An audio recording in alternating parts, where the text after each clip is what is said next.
Hello, Alan Miller here. Sherlock's here with me too. I'm going to be working with Bruce and Shiloh, 1-year-old golden retriever who was a conformation dog for the first part of her life. Now, Bruce wants to get involved in getting a companion dog title or a CDX, and what I'm going to try to help him start shaping is some of the behaviors that he's going to need to do this. Heeling, coming to front, going back to heel, sit stay, down stay, and retrieving. I want you to put your own spin on what I'm showing you, but let's have fun with this. When she starts coming back to you, I want you to go way back behind your butt and up really tight. Oh, I just went about here, probably. Right, and if you feed her out here, she's going to start being out here. I don't want her really out You here. want me to feed her behind me? No, I'm guiding her behind Just me, and guiding. I'm Okay. bringing her up tight. Okay. So I don't want her crawling on me all the time, as in, when we do formal healing, I don't want her touching me all the time.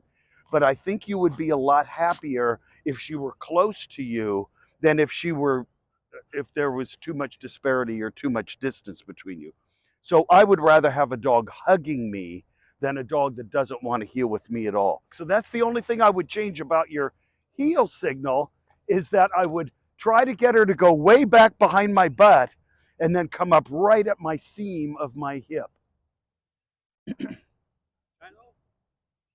Yeah, way back behind your butt and right at your hip. Yes. And just make that a habit. And you can intertwine it with just come back to me in front, and I could work on my front. So use her willingness to kind of investigate things as an opportunity for you to work on these two things.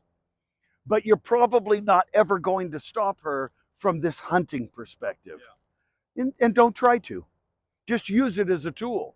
Let her get out there, let her see a squirrel, practice calling her back. In this next segment, I'm going to be talking about the importance of using your voice at the right time and being super animated when your dog is doing something right. But also, I don't want you to get stuck on having this, I have to only use one kind of reward. I only can use food, or I can only use praise. A lot of dogs work well with a ball on a string or a tug tube, and you can use anything you want as a reward as long as it makes the dog super happy and they're driven to want to interact with you more because of this reward.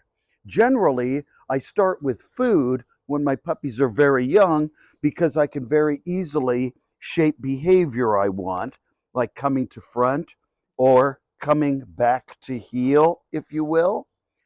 And then I'll graduate from the food to a different type of reward, depending upon how much drive the dog has.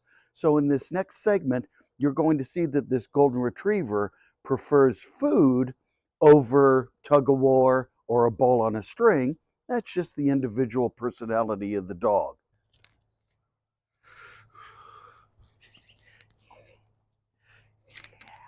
Good, good, yes, good, get, yeah, good, yes, good, good. You hold on to that thing, yes. Now I'm promoting the holding it by being very gentle with the pulling. Good, good, good, yeah, good. Ooh, ooh, ah, there it is. I'm gonna make it move so she tries. Good. And then I might parade her around. So once I start integrating this as a game, I'm going to let her win it once in a while and then parade her around in a small circle so that she can run her trophy around and show everybody she's got her trophy. Yeah, and I'm going to grab this again. I'm going to try to get her to want to play tug. It doesn't have to be super rough, but the movement of the ball is what attracts her to it. So if I can keep this moving, she'll start grabbing it. If I don't want her to grab the string, I'll just keep my hand closer to the ball. Good, good, yay, yay.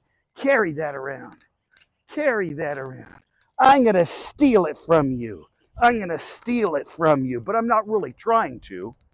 I'm just trying to get her to think, wow, This is a fun game. Now, whether she's very into it or not is a whole nother cup of tea. Yeah, good. Yes, good. Ah, yeah, good. Oh, I'm gonna steal it from you. Come on, carry that trophy around. As soon as it stops, as soon as I stop applying resistance, it becomes nothing. Her ball drive, her tug drive is marginal, medium. I would stick with the food. Same thing with Sherlock. He'll put it in his mouth a little bit, but then it's like, I'd rather have something else. If you saw that she was going to be a freak for this, then I would invest in it. Yeah, for a reward. It would be a substitute for the food. I would take this out and I would play with her and I would get her to want to play with it. But her drive to do this is medium at best. In this next segment, I'm going to try to help Bruce gather some ideas on how to clean up his healing a little bit. And the first part is going to be to encourage all of you to make sure you have some kind of an attractant that the dog really likes a lot when you're practicing your healing. Whether it be food, like I use with Sherlock to make sure I have his attention and that he's focused in the right place on my body, or a lot of people will use a ball on a string and they play with it. He's not really ball driven, so this doesn't matter to him. Also, where he is, I like his shoulder to be next to the seam of my leg. But in other sports, Schutzen, IPO, IGN, they like the dog slightly in front and kind of wrapped in front of you. So, depending upon the sport, you're going to have to decide where you want healing to be specifically. Irrespective of that, it's also going to be important that I have a collar that sits way up high and that I'm using it to not allow him, when I'm practicing, to goof around or to come out of position. So I'm using this leash in little bumps and nudges as a way to get him to focus on he's got to stay up here with me and stay in this position if he wants the reward. And the leash is the most practical way to help him with this. Sometimes I'll put the leash behind my back. As you notice that with Bruce's dog, she likes to forage a lot. So this might be a way that he can walk along and keep his left hand free, but use his body to stop the dog from foraging a little bit. There's a lot of different creative ways of working on healing. And I want you to just take a couple ideas and put your own spin on it. Another idea that I used to use a long time ago is I would get human grade hot dogs and I would make a little sound and I would teach him to catch it from my mouth so that he looked at my face a lot. Get creative with your healing. I want you to come right here facing me with your dog at heel. I want you to use all of the things that you've used in the past. I want you to use your food and I want you to use your leash. And I want to see if this doesn't help you get a better handle. Use your leash. Yes. Good. Yes. Good. There you go. Good girl. Wait. This is going to be the heel on lead. I just want to see what it looks like as you're working her. Okay? I don't want you to do anything differently than what you normally do. Pull this collar way up high. It's going to be much more effective. Okay, forward, heel, and stop. Okay, I want to try something different. I want you here. Grab this with this hand. Good. Pull it a little tighter. Don't tie it though. Yep, yep. It won't stay up there. It'll go down low. It's not a big deal. Okay, start walking. Shiloh. Heel, Heel. halt, forward, left turn,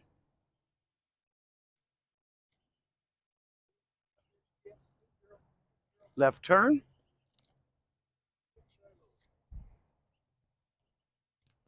halt.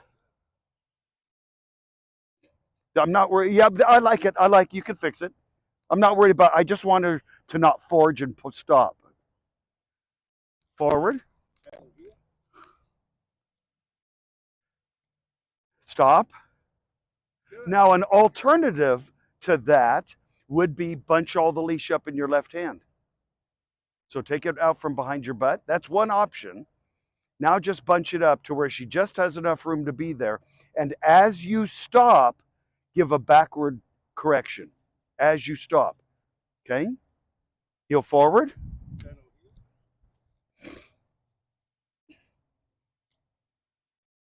and about turn and halt. Little correction. Good. And forward. You're doing fine.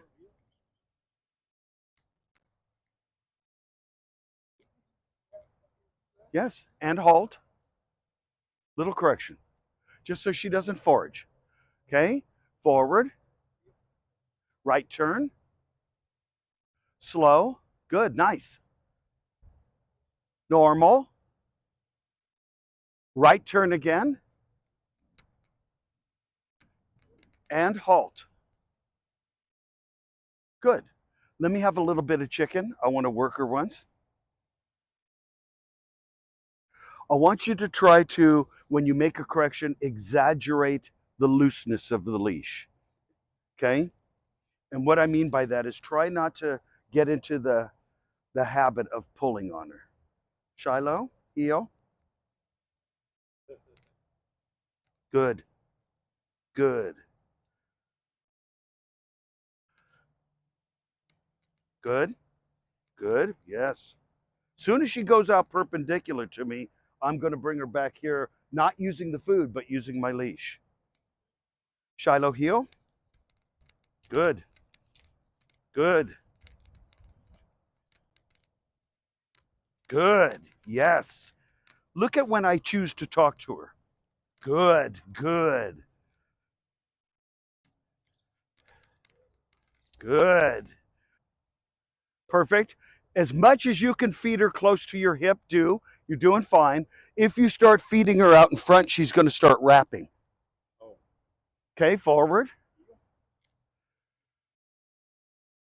Use it if you need it. Good. About turn. Yeah, I like it. Halt. Good. Forward.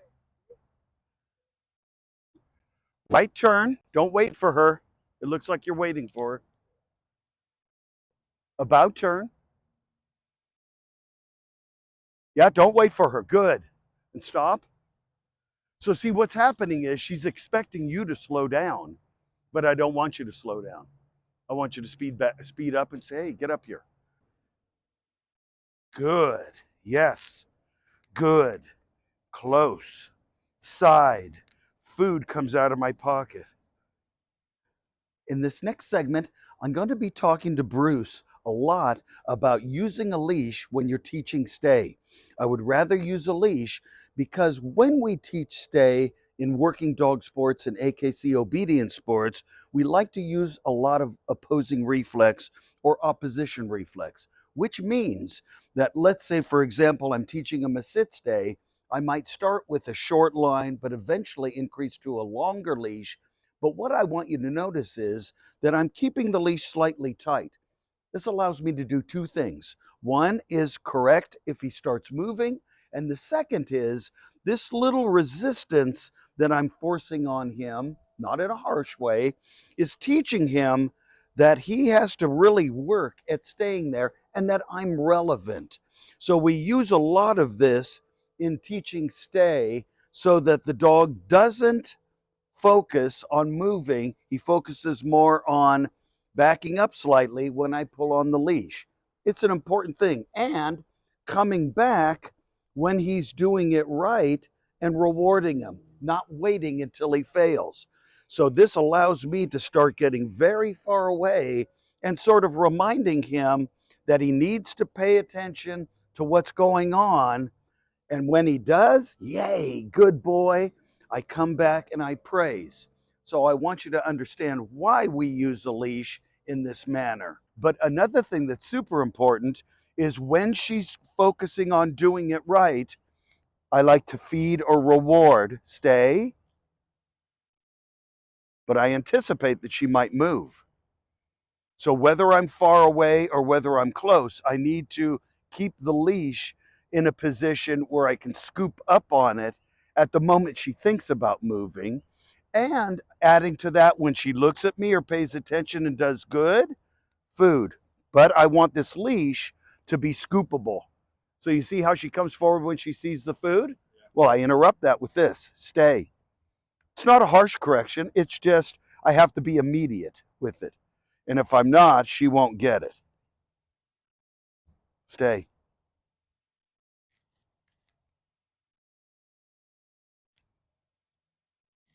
Hi. Okay, you're free. Yes. And if she has a moment of brilliance and she glances at you, mark it verbally. Yeah, mark it verbally, good, because that's going to be the way that you get rid of your food. And also, I like using food a lot with Sherlock because he's very food motivated. He doesn't play tug of war, he doesn't play fetch. So I'm limited as to what he perceives as a reward. Okay? And then go back when the dog is doing it right. So go back now. And you'll increase your distance as she gets better at it. I can bring her back, but I'm keeping that pressure until she gets back to the spot.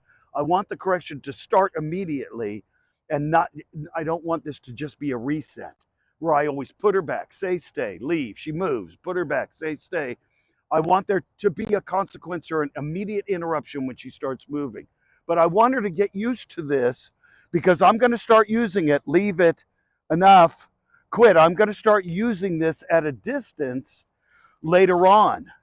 Leave it, good, leave it. So I'm good. This is going to become my arm. Good, stay. I want her to get used to feeling this little bit of pressure. It's going to allow me to get a lot further away. Leave that alone. So I'm just reminding her. Stay, stay, good. Okay, you're free, but not free to touch those. In this next segment, I want to talk about compulsory retrieving. Now, a lot of you that aren't into the sport dog world or are new to it might not understand this concept. Sure, I just throw a ball out and he goes out and gets it and brings it back. Well, what if I have to retrieve something that he's not used to retrieving, maybe made of a different material?